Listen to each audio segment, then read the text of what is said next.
How to change Facebook page name in 2024. Hey guys, let's get started. If you want to change your Facebook page name but cannot find the option, here is the perfect tutorial. So first of all, open your Facebook application and log in into it. Then after switch to your Facebook page by tapping on the profile and then on the drop down menu. Once you have logged in into your Facebook page, tap on the gear icon right next to the search bar or tap on settings and privacy. Now, if you scroll down a bit under Audience and Visibility, you will see the option of Page Setup. Scroll down and tap on Page Setup. And hereby, you can view the name and change it as well. For that, just tap on the View button and it will take you to another page.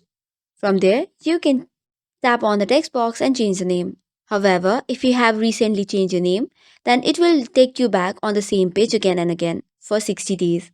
So you cannot change the name until 60 days once changed. So this is all for today's video. For more such contents, do not forget to hit the like and subscribe button. Thank you and keep watching.